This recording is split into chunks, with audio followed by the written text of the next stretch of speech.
Hello friends, today we will discuss differentiability of a complex function, and we will also discuss when a function is called analytic at a certain point and the necessary conditions of a function to be differentiable at a certain point.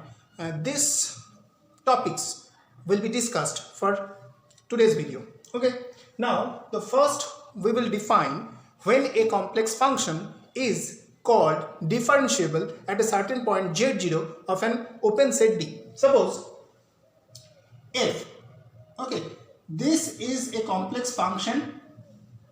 This is a complex function. F is a complex function defined from D to C. Okay, here D is an open set subset of script C. Okay, so this is a set of complex numbers. This is an open set and the function is defined from D to C. So the function defines each and every value of D to a certain value of C. So this is a complex value function. This is a complex function. Okay, now if I take any point z0, this is a point, this is a point, okay, z0 in D, the domain of definition of the function f. Okay, so z0 is a point on D. When we will call the function f to be differentiable at the point z0, when this limit fz minus fz0 divided by z minus z0 as limit z tends to z0, this limit exists, then we will call the function f to be differentiable at the point z0. This point will be called a differentiability point of the function f.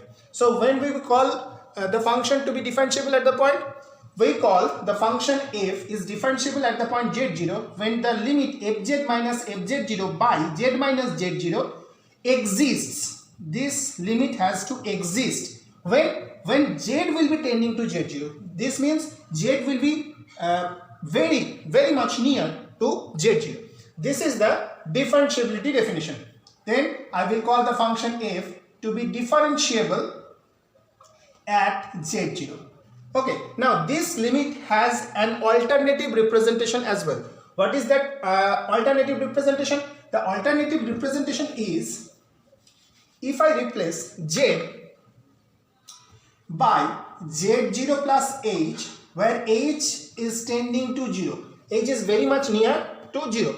So, although this is a complex number, but very much near to the origin. Okay, then this limit can be alternatively written as this z will be replaced by z0 plus h. So this will be f of z0 plus h minus f of z0 divided by z minus z0. Z minus z0 gives what? Z minus z0 gives h. Okay, so in the denominator where z minus z0 can be replaced by h, and I will say that limit z tends to z0 means limit h will be tending to 0. This is an alternative limit to exist when the function f is differentiable at the point z0. This limit, when exists, is called the derivative of the function f at the point z0 and is denoted by f dash z0. This is called derivative. This is called derivative of the function f, derivative of f at the point z0. When this limit or this limit, both these limits are equal. This limit and these limits are equal limits. When this limit exists, I will call this limit to be the derivative of f at the point z0, and we denote this limit by f dash z0. Okay, so this is the differentiability definition of a function at a certain point. Now, when the function f from D to C is differentiable for all the points, when the function f is differentiable for all the points z belonging to D, then I will call the function is differentiable in the open set D. Okay, so for a function to be differentiable at a open set D, it has to be differentiable on all the points belonging to that particular open set D. Okay, so this is our differentiability definition. Now, first we take some definitions of function to be differentiable at a certain point. Suppose f j is equal to j. This is a very well-known function. Okay, this is also called the identity function. Okay, this function is differentiable all over C. Okay, if z equals to z, this function is differentiable all over C. And what is the value of its differentiation? Suppose I am taking any point z0 belonging to C. Okay, then the limit h tends to 0, f of z0 plus h minus f of z0 divided by h. What does this limit gives? This limit gives fz equals to z. So f of z0 plus h gives what? z0 plus h minus f z0 gives what? z0 divided by h. z0 cancellation, h by h. This limit gives our 1. So this is the differentiation of the function fz at any point z0 in C. So since z0 is an arbitrary point in the complex set C, so we can tell the function fz is differentiable throughout the complex plane C. Okay, since z0 was an arbitrary point in C and fz is becoming differentiable at that point, so I can tell that fz is differentiable all over C. And what will be the derivative of fz? This is the derivative of fz, which is equals to 1, and this is denoted by f dash z. So this is our differentiability criteria. Okay, now first we take a theorem to analyze. This theorem tells that if a complex function, if a complex function be such that it takes real values for all the complex values, then it is not differentiable at any point. Suppose f is a function taking value d to r. Okay, so d is what? D is a open set in C. So f maps each and every complex number to a real number, then f will be called a non-differentiable function. Non-differentiable means the function is not differentiable at any point. Or there is another possibility. What possibility is there? It may have differentiability at some point where the derivative will be equal to 0. So two possibilities arise. One, the function taking complex number to a real number, mapping a complex number to a real number, will not have derivative at any point, or the derivative of that function will be equal to 0. These two possibilities there. So suppose f is a real valued function of complex numbers. Okay, so f is a real valued function of complex number. This means what? If I give any z, f will map that z to a real number belonging to the set R. So f d will be a subset of R. The range will be a real set. Okay, now if I take the proof, suppose the function is differentiable at any point z0 belonging to D. Differentiable at that point. If it is differentiable, then that limit, what limit? The limit, this limit should exist. What limit? Limit z tends to z0, f of z0 plus h, z tends to z0, the notation will be h tends to 0 here. F z0 minus f of z0 divided by h. This limit should exist. Now, if the limit exists, it will have a value f dash z0.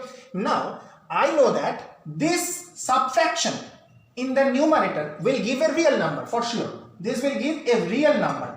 Why? Because fz is a real valued function of complex number. So f of z0 plus h, this is a real number, and f of z0, this is also a real number. So subtraction of two real number is a real number in the numerator. And if I take the denominator h, this is a complex number. Now h is tending to 0. Okay, h can tend to 0, can approach 0 in different types of path. If I take the path to be real axis, h is tending to 0 from real axis, then I will get f dash z0 to be a real number. Okay, and when h is tending to 0 along the imaginary axis, then this h is a purely imaginary number and I have a real number in the numerator. So real number divided by a purely imaginary number gives what? This is to be a purely imaginary number, f dash z0, purely imaginary number. So f dash z0 is becoming simultaneously a real number and a purely imaginary number. This possibility only arises when f dash z0 is equal to 0. Okay, so this is our theorem. So a complex function which map each and every complex number to a real number is nowhere differentiable or it has a derivative 0. Okay, so this is our first theorem to be proved. Suppose, for instance, fz equals to mod z. Okay, this function is nowhere differentiable. Why? If fx equals to mod x we know that when we take the real function, we know that mod x is differentiable everywhere except the point x equals to 0. Okay, this function, when it is a real function, fx equals to mod x means the absolute value of x. This function is differentiable everywhere except the point x equal to 0. This is our real analysis. Now, when we go to the complex analysis, fz equals to mod z. Now, z equals to suppose x plus iy. Okay, this is our complex one. Now, when I give mod z, I get what? I get x square plus y square. Okay, now if I see fz equals to mod z, then at any point limit h tends to 0, f of z0 plus h minus f of z0 divided by h. Okay, this differentiation I am taking. Now, f of z0 plus h gives what? Limit h tends to z0. This gives z0 plus h mod minus mod z0 divided by h. Okay, so we are getting this z0 plus h modulus, this is a real number, and mod z0, this is also a real number. When I subtract a real number from a real number, I will get this numerator to be real. This is a real number, and in the denominator h, we can have h to be a purely imaginary number when we approach the origin along the imaginary axis. Then I will get what? This is to be a purely imaginary number. Purely imaginary, and when it will be a purely imaginary number, its numerator is real and the denominator is purely imaginary. This means real by purely imaginary. This means this derivative will be an imaginary number. Okay, and in the alternative case, when h is approaching 0 along real axis, then this will be a real number. Now, real by real, this is also a real number. So we are getting two different values of f dash z0, which is imaginary, purely imaginary for some points, for some approaches of h, and it is completely real for some other approaches of h to the origin. So we are getting two different values, and hence this can only happen when f dash z0 will be equal to 0. Now, f dash z0 is never equal to 0 for fz equals to mod z. So fz equals to mod z is nowhere differentiable. Okay, so this is our another example. Now,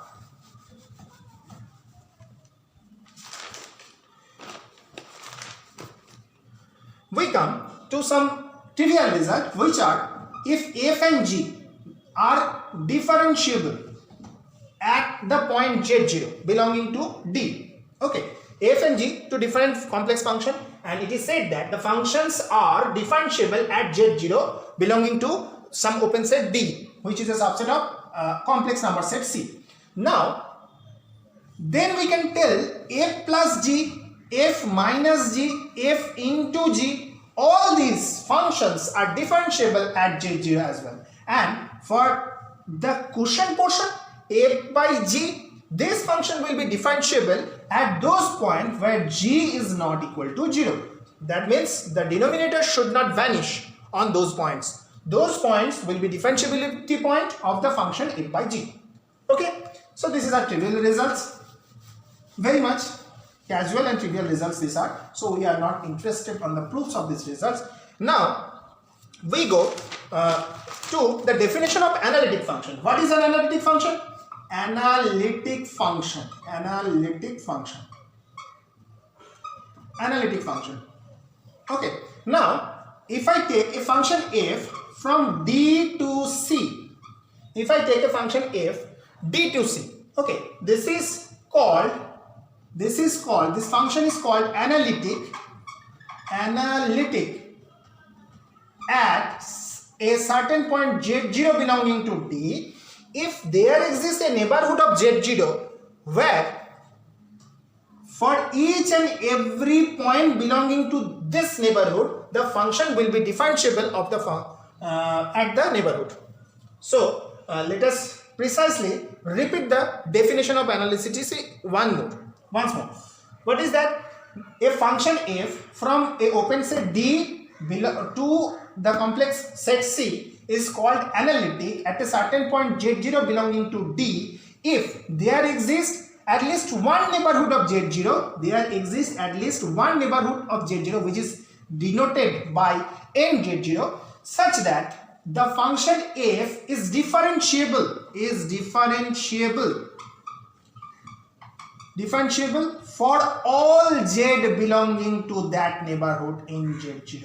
So to be a function analytic at a certain point z0, it should have a neighborhood like this in z0. At least one neighborhood will be there such that the function will be differentiable for all the points belonging to that particular neighborhood.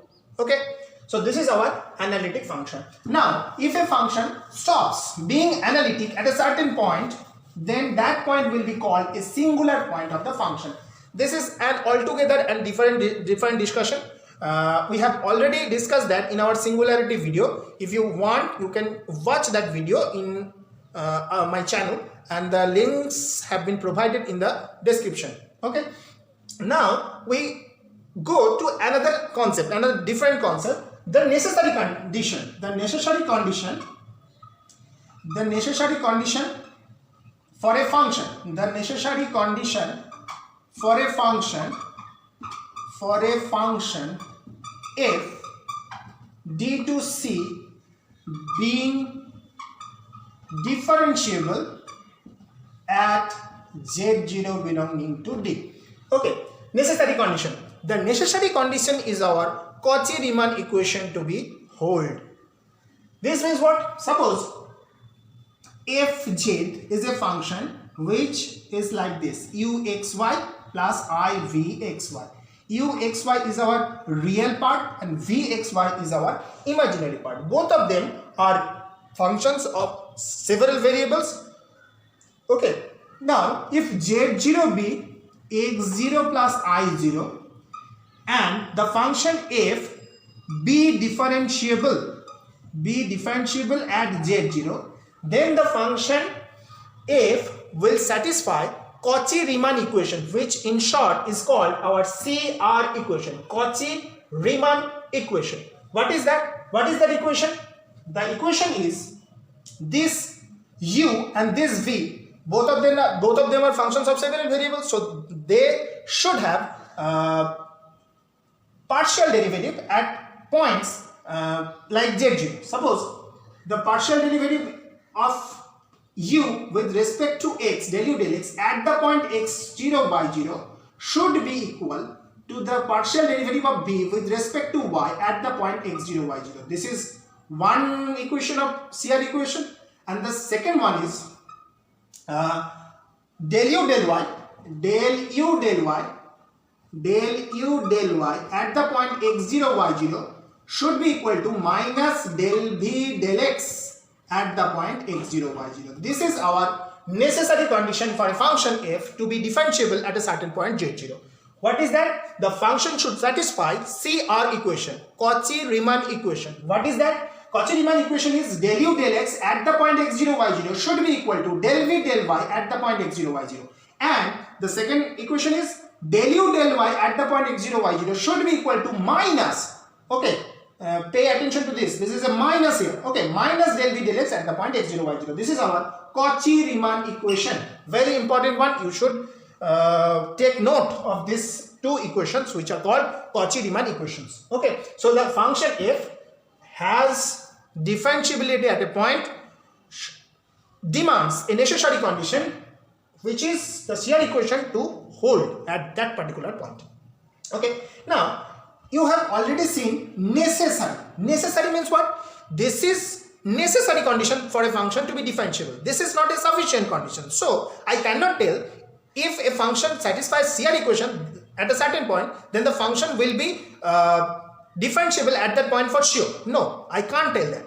This is only a necessary condition. The function is differentiable, that means it has already satisfied CR equation for sure. But this does not mean that if you satisfy just CR equation, you can have that function to be differentiable at that point. No. Now, we tell another thing. If the function f is denoted for a polar form like u r theta plus I v r theta like this. Okay, this is the polar form of the function f r theta. This is denoted by u r theta plus I v r theta. Okay, then the function will be written as del u del r equals to 1 by r del v del theta, and the second equation is del v del r is equals to minus 1 by r del u del theta. This is CR equation in polar form. This was our Cartesian form. Cartesian form means what? Del u del x at x0 y0 should be equal to del v del y at x0 y0. And del u del y at x0 y0 should be equal to minus del v del x at x0 y0. This was Cartesian form. Cartesian form of shear equation. Okay, this was our Cartesian form. And this is my polar form of the CR equation, which is del u del r is equals to 1 by r del v del theta. Del v del r is equals to minus 1 by r del u del theta. This is our polar form of CR equation. Okay, now we have already said that CR equation is only necessary condition for a function to be differentiable. This is not at all a sufficient condition. Then what will be the sufficient condition for a function to be differentiable at a point? The sufficient condition for a function, if suppose the function is like fz is equals to u xy plus I v xy. Okay, now a point z0 is like this, x0 plus I y0 belonging to D, which is a subset of script C. Okay, now this function will be differentiable at a point z0 if first condition ux vx uy vy, all these partial derivatives exist at a certain neighborhood of z0.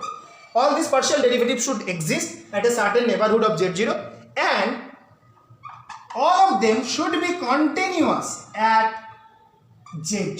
So there should exist a certain neighborhood of z0 where ux, vx, uy, vy, all these partial derivatives should exist, and at the particular point z0, all of them should be continuous. Okay, and the second condition is they should satisfy the Cauchy-Riemann equation at that point. Del u del x should be equals to del v del y at the point x0 y0, and del v del x should be equals to minus del u del y at x0 y0.